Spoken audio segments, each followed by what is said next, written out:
world of coaching evolving and the carousel always changing, we're going to sit down with some coaches and we're going to figure out what they coach, how they coach, and most importantly, why they got into this profession. My name is Kason Wilkinson, and I am your host of the Coaches Why podcast. That's a great question. That was my Coaches Why.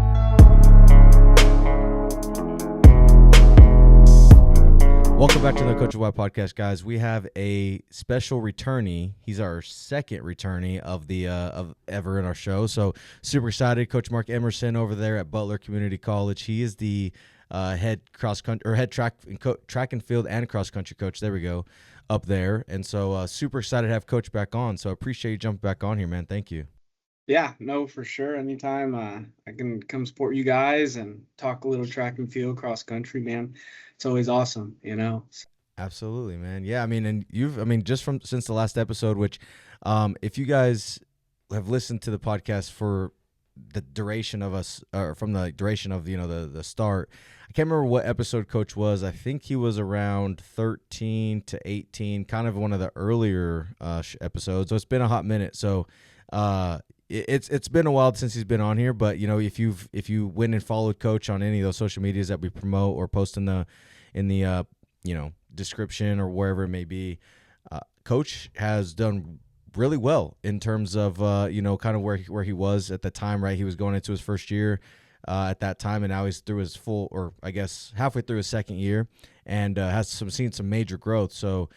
Coach, just from the last time we spoke to now, give us an update. What's life been like, and what's Butler CC been up to? Yeah, so, man, since the last time we talked, life feels like it was yesterday almost, man. Life's been crazy, but, every day there's some new challenge, new thing to get done, right? So, it's been great. Moving forward and stuff like that, so, yeah. Yeah. You guys took third at nationals, right, at the cross country nationals. So that's huge. Yeah, it was crazy, man. It was a crazy experience. Probably won't get many experiences like that, just because we rolled up there, and I think we got there Thursday. We raced Saturday. And even the day before the race, we didn't even expect, snow. Like, it might rain, this, that, and the third. But, we weren't expecting snow. And our cameraman, Mr. Ed Bailey, we woke up that morning, and he got out to the course before us. We stayed in Ames, and it was at Fort Dodge. And he said, guys, you got to check this out. And he sent a picture, and it was just snow on the ground, snowing. We're like, oh, my gosh. But we made it work to our advantage, and a quick flip of the switch and stuff, and we ended up with some hardware, man. So that was awesome. Yeah, no, that's awesome. Going, that's one of those adversity things that you can plan for, but it's really hard to plan for unless you have, either a few days in advance, or you've had practice opportunities to actually run in snow.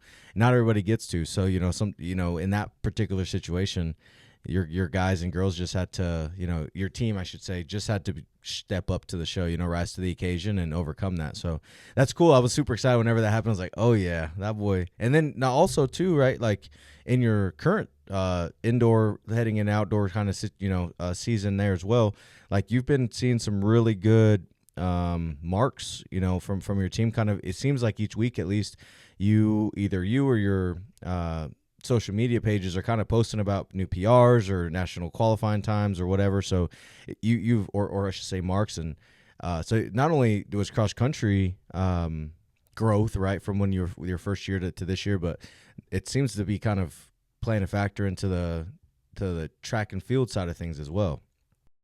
Yeah, no, for sure. And I think we knew with some of the cross country success, that it would transition over to track. Now, was I expecting this? I don't know. Yeah.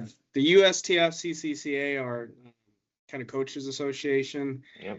They do our rankings, and I think this week our 5K group was ranked first in the nation as a event squad, and we got the number one time in the 5K. Wow. But also outside of distance too this year, man. We've been recruiting outside of distance, and got the number 2 long jumper, we got, a top 10 shot putter from Oklahoma, so Wow. yeah. Okay. Okay. Yeah. So you, yeah. No, that's sick, man. That's awesome. So, I love to see it. Whenever I talk to, if you guys hear me talk about this every episode of, we'd love to get you back on here. I'd love to see the growth and kind of hope, see what the future looks like. And so this is a great, truly, like it goes to show that work and effort that we talk about, what you whenever that first initial episode was, and talking about what your plans are and just kind of why you do this, and all those little things, which at that time too, by the way, I feel like, which people in the comments or people who are listening, you guys may be able to vouch for it. I think that episode was good, but it wasn't to where it is now in terms of questions and how things are. So I would actually, so I'm actually really excited for this episode, just because I have some questions that I think we may not have been able to touch at that time, just because it wasn't developed enough yet as a show for it. So with that being said, we can dive right into it. So I guess just kind of on more of a layman's or maybe general term, like you mentioned that it relayed over into the track and field side of things, and now you've been recruiting heavily for field events and sprinters and everything. Where's your season? I mean, like, where do you sit? I should say your team. Where are you sitting at currently in terms of maybe vision, or maybe just in general, maybe performance, whatever the case is. Like, where are you at with your team right now? Yeah, for sure. So next weekend we'll go to Pitt for region Saturday and Sunday, and then 2 weeks later we're back at Washburn for nationals. So like, I tell the kids too, I'm like, man, indoor goes by so quick. You blink your eyes and it's over. So Yeah. but we're starting to get ready for the region championships. We're starting to have conversations about that, about what to expect.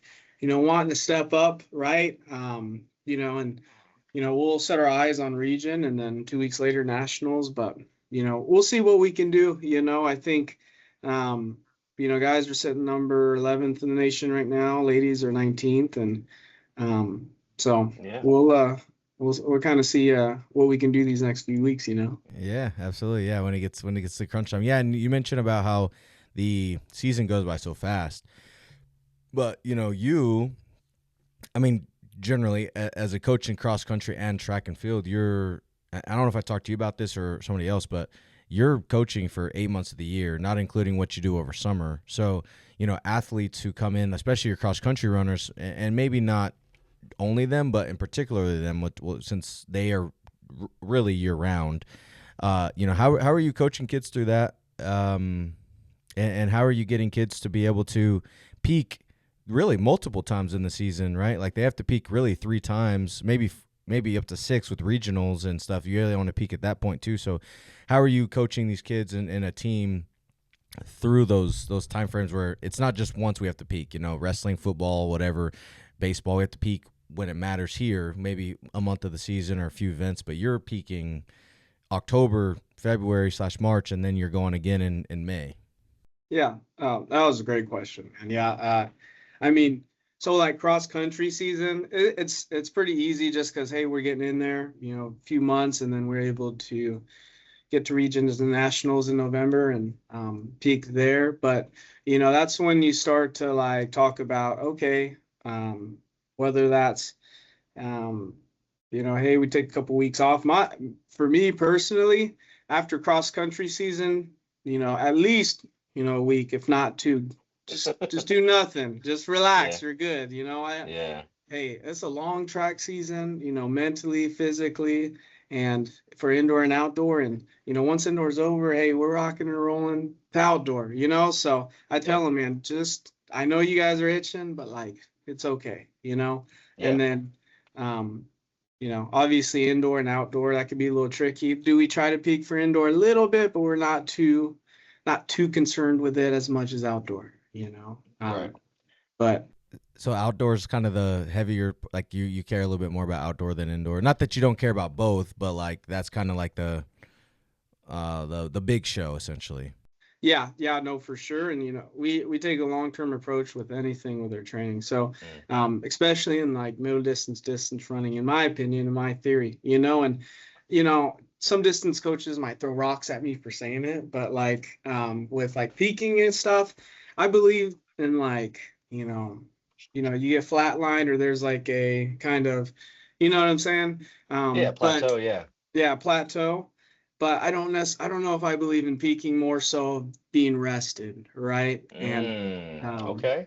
But being able to use, and being able to use those energy systems too and stuff, and knowing when to run certain workouts, I think is very important. And I don't know, maybe I just been getting lucky. Maybe I don't know. I don't know. Yeah. So timing, like, I don't know why I started there. Timing truly is everything. I mean, one of my old coach that I coached with and under and was my high school coach, he told me that timing is everything. And I know that's kind of cliche, but like there's things that I want to say to the athletes that it doesn't fit right now. Like, this is something I want to talk about, and whenever, like, I have it in my holster ready to unload it whenever it's time, right? And same thing with training, though. You have to know when to push hard through that time, right? Like, we might be pushing harder at the beginning of the season or whatever, because these tournaments or these events may not, quote unquote, matter as much as they do,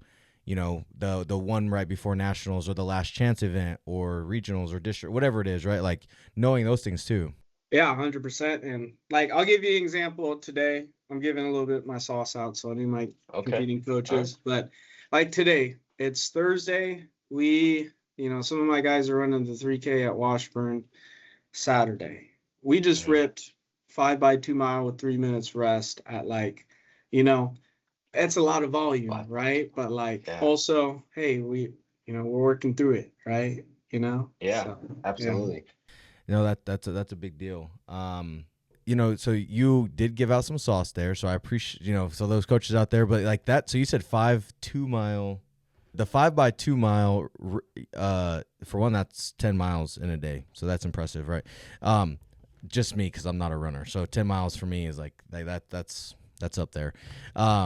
But you mentioned about how, like, all this timing and everything, and does that play a factor in, like, maybe in your perspective, do you think that plays a factor more than just training schedules and regimens, as well as, like, obviously, like, what you're saying to them, but like, is in recruiting, right? Like, is there timing, do you feel like, in your sport that matters, in timing for recruiting and stuff like that as well?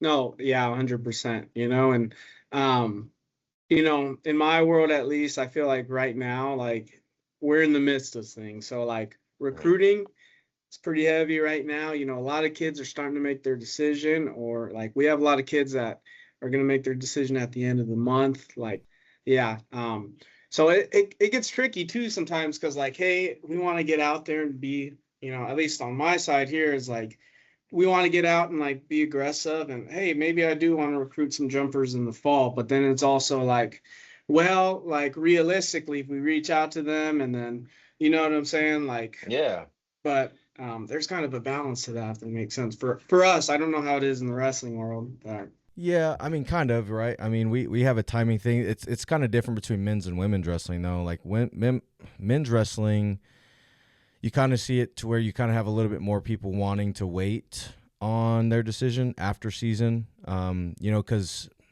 you kind of have this, like, well, let's see what happens at state tournament, right? And they want to see what comes their way after they compete, and what happens and what comes their way. But you have some other people who don't really care. They realize that they like that place, they like that thing, right? On the women's side, you kind of see that a little bit more. Like, we have, I think, 16 commits, and we had 15 of them at the semester mark.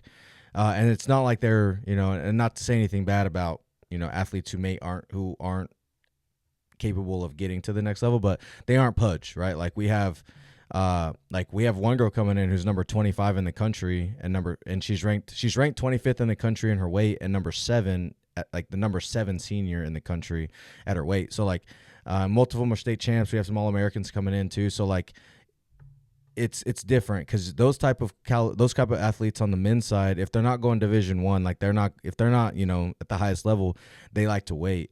On the women's side, you kind of see it a little bit different, which is fine. Like, obviously, it's great for me. I don't ever pressure them into it. They like here, whatever. But it is a little bit different, though, for sure. Men to women and things like that. But I mean, I think at the end of the day, when they show up here, or they obviously I want to get them on a visit. When they see the facility, they see what we have, it kind of changes. You can kind of see their light flicker, like, oh, the school's cool, this town's cool, you're a cool coach. And then we show them the facility and they're like, wow, like, dude, this is humongous. Yes. Yeah, no, for sure. And yeah, I piggyback off that a little bit. We are blessed to have an awesome outdoor facility. We've hosted the national championships here. And, what I've done these past 2 years is we'll put together a graphic for them and put it on the big board out there. And they'll pull up to the facility and then they'll walk in and I'm like, oh my gosh. And then we'll take them up to the suites and stuff, wine and dine them a little bit. But I also have to remind them too, we have beautiful facilities, right? But I tell them, at the end of the day, it's about the people. Right. For sure. Yeah. So and I believe in the people here, Oh, for sure. You have to have, I think, whenever I get people here, I can, and it's not to sound bad or, I think every coach hopefully has that mentality of I can sell them to come here. I trust enough in what we offer, what our facility offers, what's our administration offers, everything that's involved with the school. You have enough, I guess, both care, but also trust in the process when it comes to selling the school, to get them there, right? But having other coaching staff or having, when you walk around campus, want to visit, and you might meet a teacher or somebody in administration, right, who's not in athletic roles, and they show their colors too about how good they are, whatever the case is. I think that having those third party people that aren't directly involved with the sport really does help, especially if they show care and they show, or maybe even give them some information that they may not have gotten if they didn't have a chance to talk to that teacher or to, somebody other than me, right? And so that's absolutely a fair point. And since we're on the recruiting topic, you talk about, I guess since we're talking about the facilities and getting kids here on campus and everything, Butler. If you guys don't know, Coach and just Butler in general has a pretty historic, not only within the track and field and just all sports there, but within the history of the JUCO space. But my question for you is, when you're getting kids here, whenever you're talking to kids, and since we're on the recruiting topic, how are you getting kids to say yes to Butler when you have X amount of other schools, not only in your conference and in Kansas, but on the national scale too? Let me say, I preface this, or I should say, not preface. Let me just note that I don't know exactly who you're going after, whether it's international or national or regional, those things. But regardless of who you're going after, how are you getting them to say yes to you whenever you got all these people around you? Yeah, for sure. No, man. Yeah, I mean, that's a great question. I think, for me, there's two sides of, recruiting. We have our international recruiting, and I have a budget where I'm able to go out and get some good international athletes, and luckily we've had some success these past 2 years, so that has helped a lot. But there's that side of things, right? That's a different battle in itself. There's different challenges, with the embassies, with other JUCOs, stuff like that, right? But then we're big on Kansas. We like Kansas. I'm big on recruiting Kansas. Now we'll go out of state and go get what we need when we need to, but trying to tell them, hey, first off, it's the belief of what we're doing. And I 100% believe in our structure here. I think it starts with leadership, and I think we have really good leadership. You got good leadership. I heard a quote the other day. Coaches can us coaches can make a difference, right? Whether that's stretching a dollar or making a kid better than, developing an athlete or whatever the case may be, right? But right, okay. Administration, they win championships. Administration is so if the school starts rattling off region national championships, that might have been one this year, but it was also one 5 years ago with administration, 10 years ago, you know what I'm saying? In my opinion. But yeah, no, letting them know hey, you come JUCO, you come to Butler, it's an opportunity, hey, you get to be a part of a really good team. be part of people that push you, but like, what can we do? Oh, okay, Yeah. nice. Like, you got a couple JUCOs and AIs offering you right now, but like, hey, you come 2 years here, what can you do? Look Yeah. at the Yeah. success stories. I'll give you an example. And I tell this to the recruits too, especially the Kansas kids.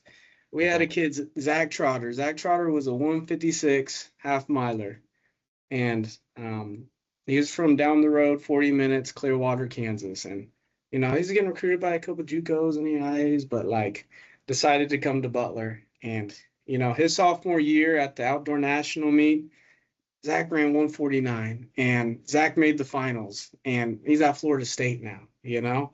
But I tell the kids, I say, hey, I'm telling you this, D1's not everything, but it's an opportunity, Yeah. right? Yeah. I agree with that. And so like the fact that you got a kid from there to Florida State, like, yeah, you're telling them all the success stories, of course. And, I think that's always a big question I feel like I face almost every time I talk to somebody is, if I go there, what's it look like going away, right? Like after that 2 years there, what's the transfer looking like? How easy is it? Whatever, is it a tough process, right? And things like that. But, it sounds like you're going after all talent, whether they like recruiting by JUCOs, but they're also getting recruited by 4 years, right? And so, how are you differentiating? There we go. A 2-year versus a 4-year kid, and then I guess in general, like that 4-year kid, right? I guess let me say this. Me personally, this is just maybe my own personal opinion. Maybe more of a success thing, right? In my head is like if I don't want to lose a kid to a 2-year school. Like if I lose a kid in terms of recruiting, I want them to be signed to a 4-year school, which means that, and at the end of the day, right, and there's different questions I ask, but if the question's like who's recruiting you, like what other schools are you talking to, or if we get to that final, they've narrowed it down to their final 2 or 3, I want to be the only 2-year school in that conversation. Like in terms of if I'm going to lose them, I want it to be to a 4-year school. If I had to lose them, right? Like we don't want to, but in general, like if that makes sense, when it comes to your 2-year versus 4-year conversation, like getting kids in that fight for them, right? In that competition as a program, how are you getting them to decide 2-year over 4-year? And because that's a as you know, in the 2-year space, it's a conversation for sure. Yeah, for sure. And and you know how it is, we got some kids that won't even bat an eye at a 2-year school, right? And it's like, dude, you could be so great here, man, but I think one of the things for sure is, is like obviously the affordability piece of things. Yeah. With the scholarship we're able to afford and, the right kind of resources and stuff, we can get it pretty low for the kid, right? And that's one piece we always talk about, but at the end of the day, it's about the experience. Hey, okay. And this is another thing I've been telling recruits is like, dude, okay, like you're talking to such and such 4-year, whatever. Okay, they're D2 school, whatever, cool. Okay, so you come here, what are you going to be a part of and what can you impact, right? Are you going to be a part of a really good team, top 5 in the nation, maybe top 10, maybe? You go to that D2 school. Okay, you're D2 now, cool. But like, are you chasing championships? Do you have the experience, right? The experience of being able to chase something, right? Like, and that's the fun part, right? It is. Yeah. It is. I that's a good point. I mean, I like to throw that out there a little bit too. Not necessarily the impact thing that you mentioned there is great actually. Like, do you want to what kind of impact do you want to make? But I kind of give my own little pizzazz of that. My own little rendition of what you're mentioning. Right. I think everybody may or may not have their own version of that. But I like the idea of you telling them that what's your goals, what do you want to see, and where, like you said, I guess my biggest thing, I'll just say this, I guess instead of beating around the bush, my biggest thing is like, yeah, you go to a 4-year, all right, and in today's world of transfer portal, and which I don't really get into with the recruit, but the knowing those things, I'll speak on it in terms of like I want you to develop as a wrestler to get a lot of mat time, and I don't know how every 2-year school runs their schedules. I don't know how many people they take everywhere, but I try to take my girls to a lot, right? 70-80% of the season that's on schedule. I try to take girls to at least that much. It may not be the same one that their friend's going to,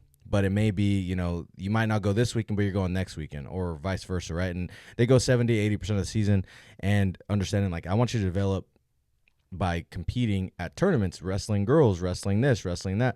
You're not going to be able to really develop if you go to a 4-year and they have 60 girls in a room. You may develop. I mean, obviously you have a deep room, so you're going to get a lot of talent, and you may develop in that regard. But you're not going to see the mat a whole lot, just because financially speaking, they're going to focus on their top 10, top 12 girls, or maybe even their first or second string girls that are senior, sophomore, or senior juniors, and the freshman, sophomore come in and have to wait their turn. And it's maybe more of like an outside view, but I think that that's kind of how most things probably are. Unless you're a freshman who can go in, like you said, who can make an impact right away, who is that good, it's different. But if you're not that person who can go in and be, a national qualifying time at the Division II level right away, what kind of development are we getting in that time frame right throughout the year? Yeah, and I agree with you 100% on that, man. And you make a really good point. I recruit against some teams that have 40, 30 guys on the cross country roster, stuff like that, which is fine. That's not, that's not Butler. That's them. But I also say, as you say as well, it's like, dude, come on, I tell the kids, I said, 12 for us is great because I can coach everyone. If I had 30 kids I was trying to coach, oh my gosh, I don't know how I'd be able to do it. Facts. I could. Yeah. So I agree with you. Yeah, no, it's huge. Being able to coach them, and I feel like you lose some of the relationship side of things if you get too many people in the room, right? And I know you can add assistant coaches and stuff, but that's not what I'm trying to do. I want to be able to have that relationship personally, and then vice versa, with my assistants to be able to do that too. And you don't get to do that on such a huge scale. So absolutely, that's fair. So I have one more recruiting question for you in that regard. So by the way, you said something about how you have an international budget. But earlier, which I don't know if this edited out or not, to be honest. So if you guys don't hear the first part, Coach earlier said I had one of my athletes come up to the door and ask about some stuff, and I was like, yeah, work study. And Coach was like, well, you have work study money. You're big ballin'. Coach, you're the one with international budget money, so I don't want to hear it, okay? You would have international budget, or do you want work study? You can't have both. Which one would you choose? That's true. That's true, right? Yeah. But what I was gonna get to about the recruiting side of things is, when it comes to your kind of your development of recruiting, and kind of when you first see them to when you maybe see them their senior year, what development are you looking for when you saw them as a junior, or maybe you were at the state tournament, you saw them as a sophomore, and obviously you're not talking to them, but you wrote their name down to pay attention to, right? So what kind of leaps or what kind of things are you looking for outside of maybe benchmarks that they're setting, like, times or distances that you are still, that makes you still interested in that athlete, from when you first saw them to when you're trying to get them? Yeah, for sure. Obviously the first thing I do when, looking up recruits, or, recruit approaches me, or whatever the case may be, first thing I'll do is look at their mile split. Mile split is our kind of database, high school, and we can look up times from high school and stuff. And the first thing I'll look at is progression. Have they progressed, right? Or are they staying stagnant? What's going on there, right? And then, talking with the athlete, we look at, hey, have you ever had an injury before? Has that, halted some progress there? But, traditionally, if you see an athlete progressing every year, that's a great sign. That's a great sign for sure, right? Yeah, that's a big thing for sure. But numbers are great. Our sport's really big on numbers. Oh, he's thrown this, or oh, he's thrown this, or jumped this, whatever the case may be. But Right. there's also a human element of well, this kid hasn't really trained that much. He was running. He's a distance runner, and he was running repeats every day. Or, you know? So, the development side of this is, as you know, like, hey, does this kid have potential? Like, can this kid be good? You know? But yeah. Yeah, important piece to be paying attention to for sure. So then when season's over, in your case, I know your season is, like we talked about earlier, kind of year round, but your true season ends at the end of May. So this might be a question that works well for, and you're it's kind of hard for track and field, this question, because you guys are going year round. And like you said, there's some time you take off, things like that. But what does off season look like for you guys? And it could be preseason, off season, it could be both, whatever you want to answer. But what does that look like in terms of across, like, a program that has three, I guess, cross country, indoor and outdoor? Yeah, for sure. So, it's a little different from our, cross country athletes that run track and just our track athletes. Track athletes will start doing some general conditioning in the summer, and then they'll get into more of a fall prep phase in the fall. Now, our distance runners is where it gets a little tricky, right? With cross country, indoor, outdoor, but the summertime is big. Summertime is like, just like building that base, right? And, logging those miles and getting out there and, building that base for the season. And so the summertime, summertime builds fall champions, and like, so we're very big on like emphasizing the summer, For sure. Yeah. So, yeah, they say in wrestling too, summer workouts produce winter champions. So it's the same thing on our aspect too. Just making sure that they're doing the right things, but in the world of college, especially maybe the highest level, right? Like in track and field, Oregon, LSU, Texas, Arkansas, right? The SEC schools basically with some other schools kind of thrown in there, right? Like just in general, the highest level, right? With have all the amenities and all the opportunities, those kids kind of stay. Some of them, not all of them, but some of them stay on campus, in the summer and things like that.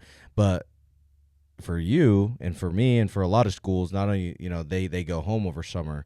So what does that look like for you in terms of like you're not able to coach them in that moment? So obviously there's a lot of trust there, but are you building some summer workouts, some things that you're expecting or wanting them to do, other than just go to the gym and other than just run 3 miles a day or whatever the case is? Yeah. So like, I'll give you an example. So like our college national meet in May is about middle of May, and then the high school meet or state meet is at the end of May. And I give them 2 weeks, and then I'll put together a whole packet of who, what, why, when, where, and why we do things and what you need to do and to set you up. Now, usually for the most part, I think with our recruiting, our freshmen come in now kind of with, luckily, the success that we've had recently, that they want to produce, they want to be a part of it. So I've been able to have freshmen come in that are like in rock star shape, in years past when, we've been building this thing up a little bit, and, we started from ground zero basically. And, I mean, it was, you send kids back home for winter break or summer break, and like, there was really no incentive, right? There was no culture. There was no, like, you know what I'm saying? And, we had to kind of, build that up and, that aspect of things. But right now, these past 2 years, I think, we have it right. And we have the culture of, hey, you want to go to the national meet, you want to be on the region team, you want to, head out to Colby or whatever the case may be. Hey, we got to run the miles over the summer, right? And so yeah, it's been a process, but I think we've got it where we want it. Figure it out. Yeah. It starts year one, and the more you're there, the more you develop it, the better everything gets, and it kind of grows to where you are now, right? And obviously that's what's gotten you here. And I know your goals are to have a bunch more of those plaques that are behind you with some number ones on it, right? That are coming on with the gold. And but it starts day one. It starts with a good culture or good. I had a coach talk to me the other day, and people always talk about culture. I always try to get when I'm recruiting kids, I think I can help you become a good wrestler, but I can't make you be a good person, right? So I recruit a lot of character. Now, obviously, they can wrestle too, so it's best of both worlds. But I recruit a lot of that, right? Character. So, anyways, what he mentioned to me at that time was, and so he mentioned to me, he's like, I don't really use the word culture. I use the word chemistry. And because if we have a good chemistry, the culture will, if people want to look at culture, it's like go ask any of our girls that are, or he was a baseball coach. So look at our team, look at how we act in the community and stuff. Like our culture is this, but it was set because our chemistry is so close, in his case, brotherhood, that we can you overcome all this adversity, whatever it is, right? And so he mentioned chemistry, and so that really made me think about it in terms of a different approach instead of culture, more of the chemistry piece, and that will build the culture that you are building or what you're trying to get to. So I finally remembered it. It was that. Nice. But moving on from the whole recruiting side of things, I appreciate you talking a little bit about recruiting and how you're getting athletes to you. But what's your favorite part of practice, like as a coach? Yeah, that's a great.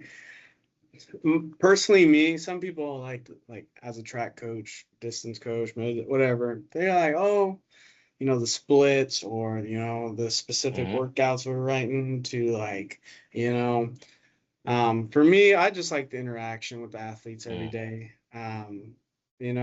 Whether that's I'm giving crap over to Latanya over here, or I'm talking to, Kamo about something. I love the interaction with the athletes. That's my Mm-hmm. favorite part, and it comes down to the relationships, right? And Absolutely.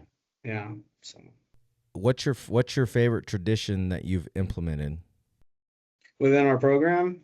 within your program? Yes, sir. Okay, so and this is kind of, and Coach Greg was here too, but the pink jerseys, we have two sets of pink jerseys, and Okay. so, but we don't pull them out just anytime. The pink jerseys come out, region finals or the national finals, or we'll do it for October for breast cancer Breast cancer. awareness. Yeah, and we'll get T-shirts for cross country and track. Whether it's pink lettering or like a pink shirt, stuff like that, and the kids love it. The kids love it, and Absolutely. so that's one for sure. So Okay.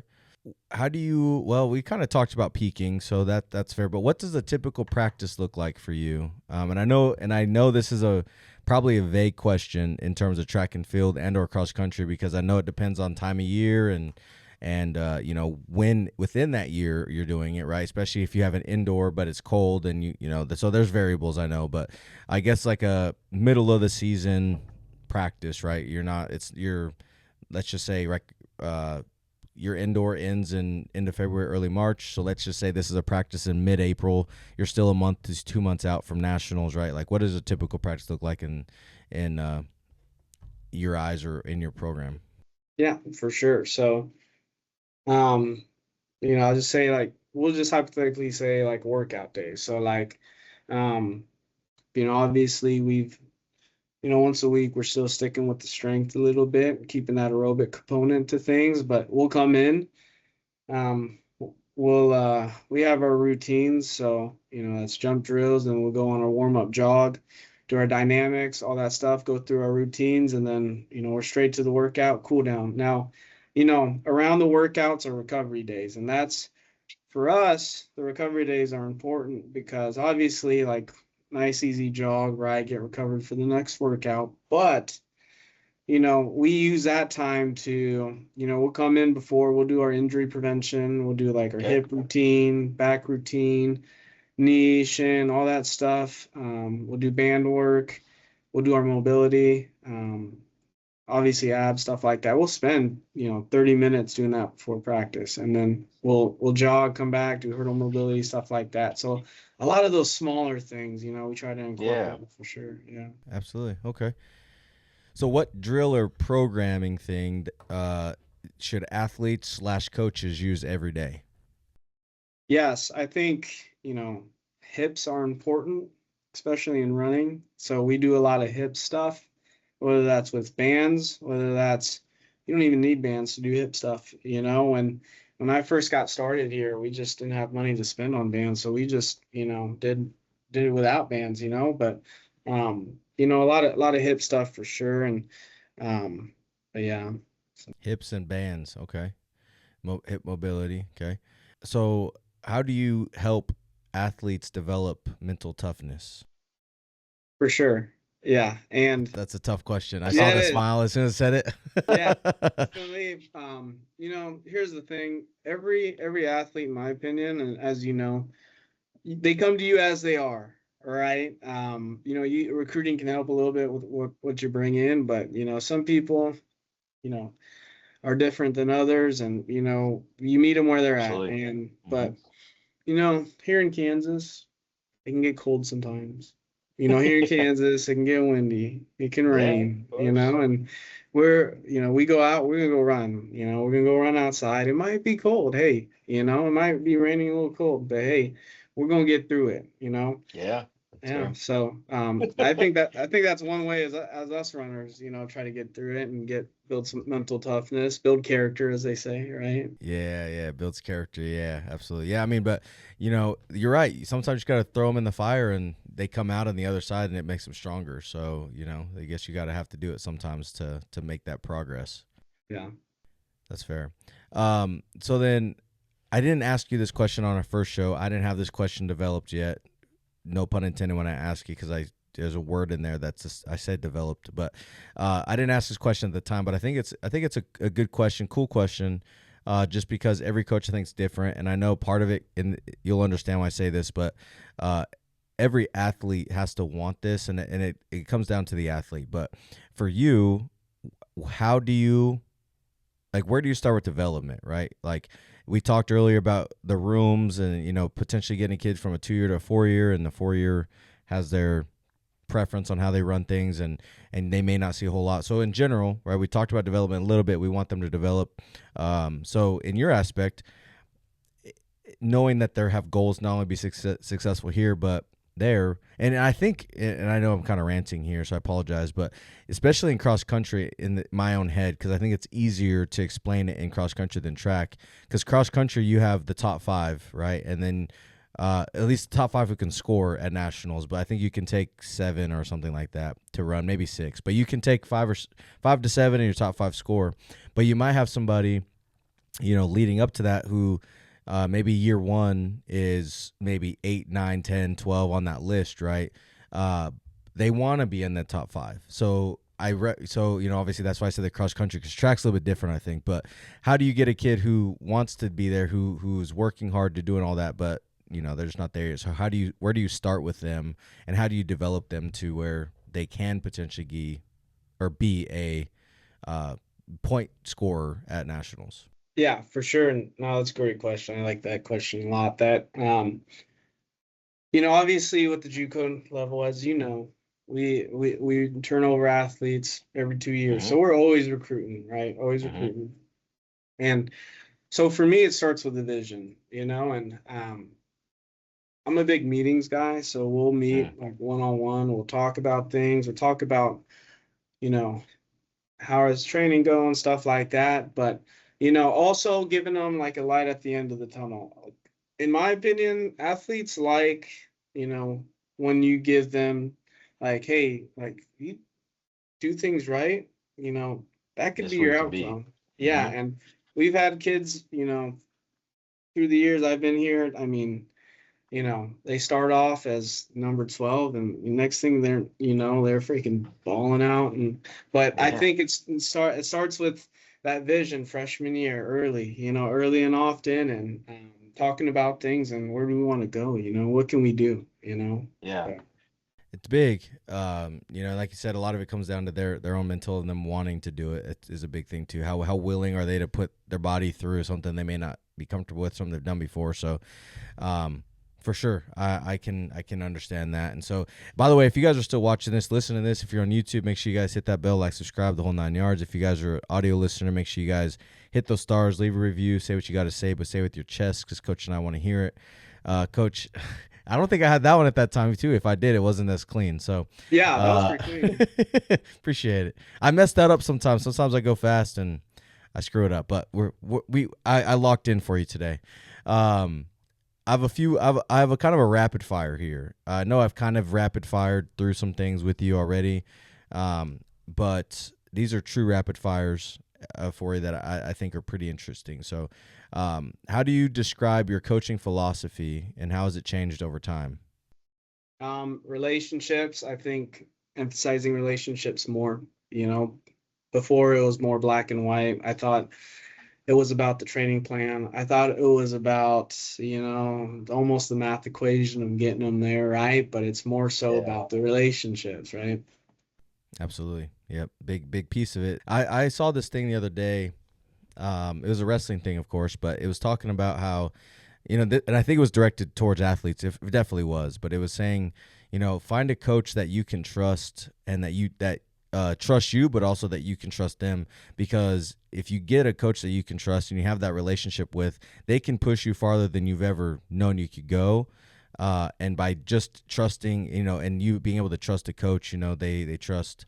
I should say you develop trust in like the program, in the process, pretty much just the process. It's like you mentioned, you can see the vision and you can see the light at the end of the tunnel, but leading up to that, there's going to be growing pains. And so, but trusting your coach to get you there and understand, hey, this is part of it, and being able to help them through the mental or physical part of that, I think is what's important and a huge piece. So you mentioning relationships is, I mean, it goes hand in hand with what that is, because if you have a good relationship with an athlete, you can help them in areas that they may not have thought about, but also you can help push them farther than they may think they can go. Agreed. Fair. So how do you develop and grow as a coach? Definitely, I think, going through coaching, we tend to get into our habits. We tend to get into our, day to day, this is how I operate, and kind of get away from thinking outside of the box sometimes, just whether that's we're too busy or we are, oh, it's worked before, or this is how we always done it, right? And I think having good people around you that, change your mindset, or, give you a piece of an idea that, hey, maybe you weren't thinking this way, but hear me out on this, right? And just being surrounded by great people. I had a conversation with my AD yesterday, and we talked about some things, and he gave me a new perspective on some things. I said, yeah, I said, that makes sense. I said, you were right, and I didn't think of it that way, but, we want, what's the old saying? It's, if you want to go fast, you go alone. If you want to go far, you go together, or something like that. Something like that. Yep. So, but yeah, That's a bar. That's a bar for sure. Yeah. No, it's true though. Having somebody that can go with you and help you through those things, and somebody who has experience too, right? Somebody who's can almost be like a mentor to you. I've heard a lot of mentor conversations with people, and having somebody that you can call upon with questions, right? I mean, I've done that before, and I think it helped me out in some areas. So, like you said, having people around you is huge. So then, how do you handle the pressure and expectations as a coach? yeah, for sure. Especially now, I think you are, and this may be a great conversation for you at this point, and I think for any coach. And let me just say that this is for every coach. But you've went from no ranking to now you've brought home some hardware at the cross country, and now you're nationally ranked in the track and field space. So how do you handle that pressure and obviously the expectations that come with that as the coach? Yeah, for sure. And, being on this side of things, it's like, people see that, and then that's what they always expect of you, right? Or like, wow, like if you have an off season, it's like, oh wow, what happened? And it's like, they don't see everything behind it, right? And for us at least, and for myself, it's, not worrying about that outside stuff, but trying to focus on what got us there. Those, that skill set, that the mentality, right? That work ethic, everything that contributes to it. And, a lot of the times, I think success comes with it, but trying to focus on that and focus on the day-to-day little things. And, ultimately a lot of that stuff adds up, right? Yeah. Stacking one day, stacking every day, you gotta stack practices, gotta stack everything together is what gets you there. And keeping it simple is important. So where do you see the program in 3 years? Oh man, I don't know. That's a good question. Um, we want to have a level of sustained success. Mm-hmm. That's the ultimate goal, right? Of course.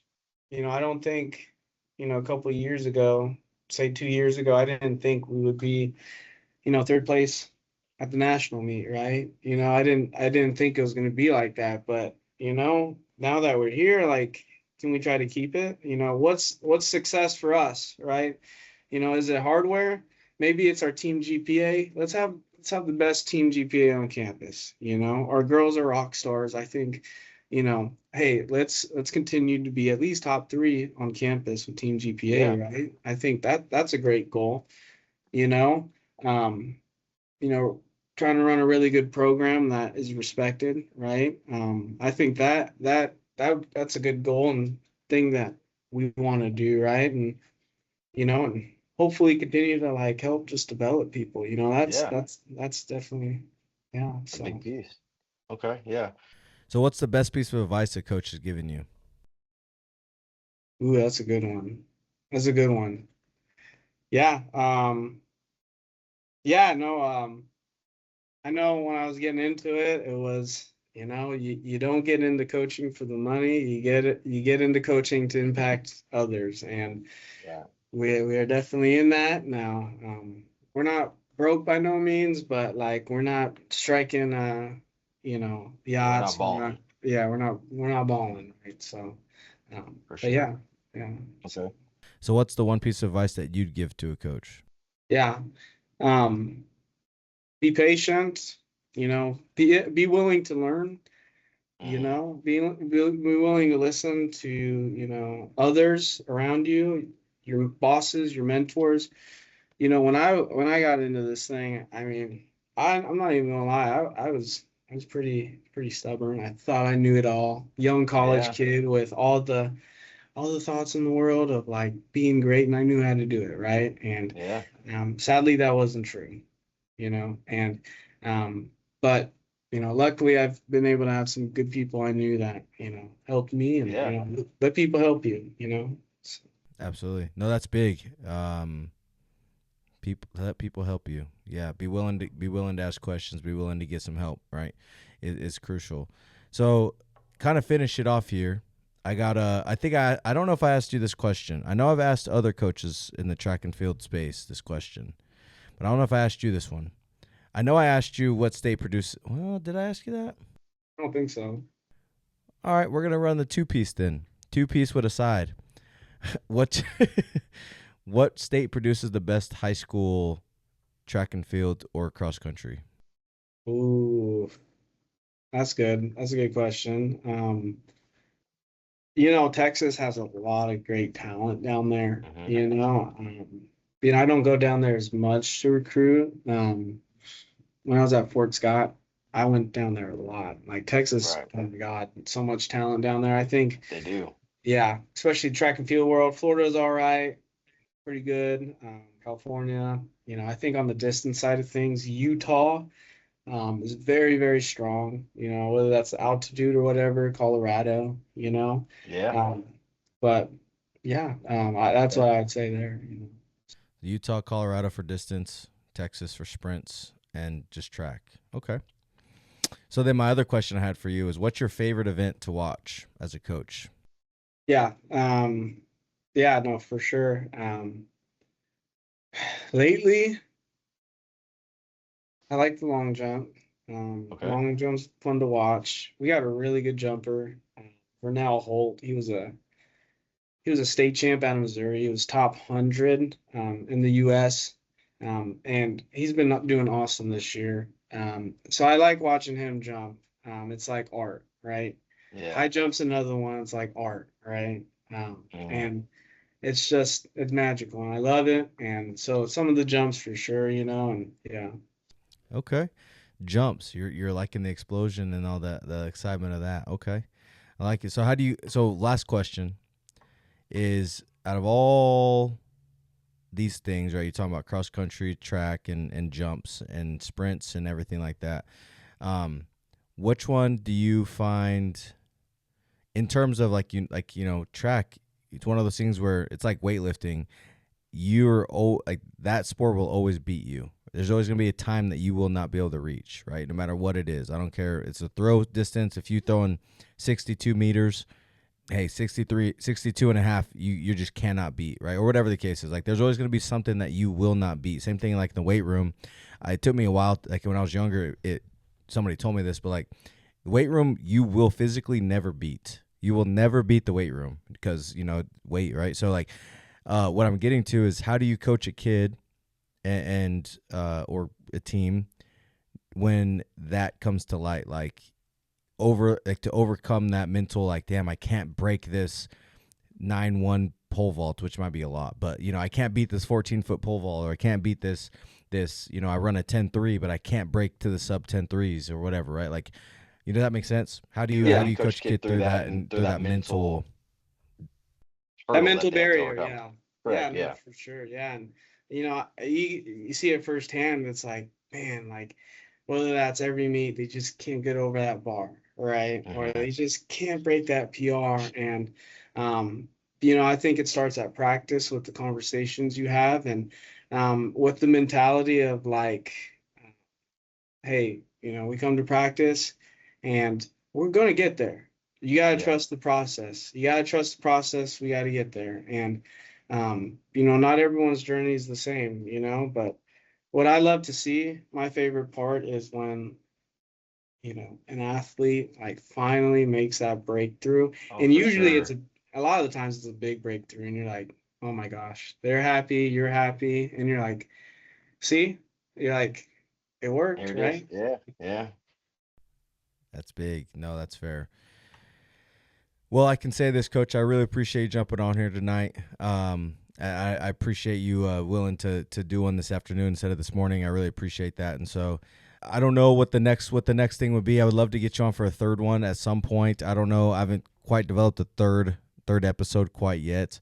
But I would love to at some point, after, same thing, maybe after another year or so, and kind of see how things are going. Who knows, maybe sooner than that, but just after you get through your season, we could reconnect, of course. But I think it'd be great to have you on once that third one's developed, in whatever regard that may be. It might be something different. Try to do something maybe more of a hurrah thing, to where it make it, I don't know, something special for the third time. I don't know, but I always enjoyed talking to you, so I really appreciate you jumping on and chit-chatting. Yeah, man, no, appreciate it. And it's always a good time hopping on, man. I love what you're doing. You're doing some great things, for the coaching world. And, man, I respect it 100%, so you let me know, and I'm available anytime for you, man. Oh, yeah, man. Well, I appreciate that. And thank you guys so much for watching, listening. If you guys haven't already, make sure you guys go follow Butler track and field and cross country. Coach Emerson's got some social media out there as well. And, I'm sure you can find him if you are wanting to kind of keep an update on, or keep up to date, I should say, on what he's got going on over there in Kansas. So make sure you guys go give him and the program a follow and stay up to tune with that. So, Coach, with that being said, and everybody else, thank you guys so much for listening and watching, and we'll see you guys on the next one. Peace.